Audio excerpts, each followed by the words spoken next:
Finance Minister François-Philippe Champagne will head to China tomorrow. His trip builds on the Prime Minister's efforts to reset strained relations. But comments from a Liberal MP on Chinese forced labor aren't helping. CBC's Rafi Boudjikanian is following this story for us tonight from our Ottawa bureau. Sarah, let's start with a recap of that MP's comments because they have been driving a lot of the questions the government has received over the last few days. So, Liberal MP Michael Ma, who has freshly crossed over from the Conservatives, was at Parliamentary Committee last week examining the issue of forced labor in China. He asked an expert witness, Margaret McQuaig-Johnston, about that. He asked if she knows whether there is forced labor in the city of Shenzhen. Now, initially, a lot of people, including in that committee room, including in the media, CBC also thought he was asking about Xinjiang, an area that's widely known to have forced labor. Think of the camps where the minority Uyghur Muslim population is kept. Now, Mr. Ma at first did not answer direct questions about whether he believes there is forced labor in China. Eventually, he issued a statement where he apologized for his treatment of the witness and also clarified that he had been saying Shenzhen, not Xinjiang. Flash forward to this week, Finance Minister François-Philippe Champagne announces that trade mission trip to China. Journalists ask him whether he will raise the issue of forced labor with officials of the Chinese government while he is there. He says he'll do it privately, then gets asked, well, how do we trust that those conversations will take place behind closed doors? Here's how he answers. Well, I mean, it's been a long-standing policy of the Canadian government to raise issues. You may remember that I was the Minister of Foreign Affairs during the time where we had the two Michaels.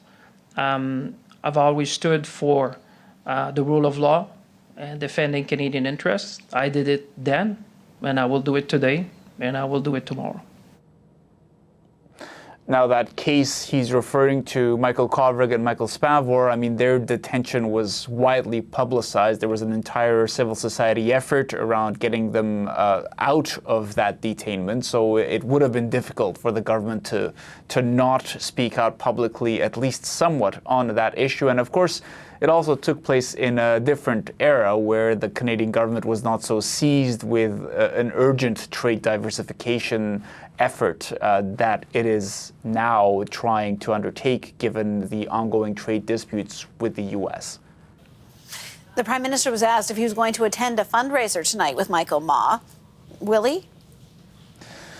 Well, he is going to go. He did not seem to want to talk about that at great length. He was asked about it at a news conference.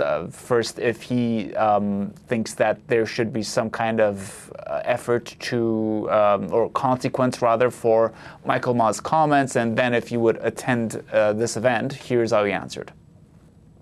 Mr. Ma has apologized for his comments and directly and unequivocally recognize the seriousness of the issue, continues to be a member of our caucus, and I'll continue to work with him, including in the issue that you referenced in the second part of your question. This is a government event, though, so I don't want to speak about party-specific things around fundraising.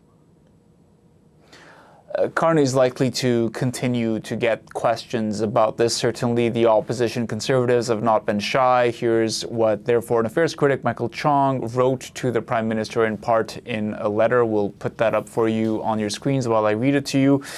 Chong wrote, "Your position on the forced labor of Uyghurs in the People's Republic of China requires urgent clarification.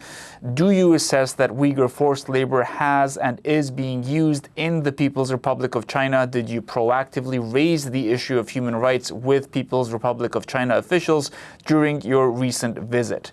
As for tonight's event, CBC News asked the Liberals if it would be open to the media. The Liberals said no. In the past, we have been able to attend party fundraising events, and this one, it looks like they want to keep it behind closed doors. Sarah. CBC's Rafi Boudjikanian in Ottawa. Thank you.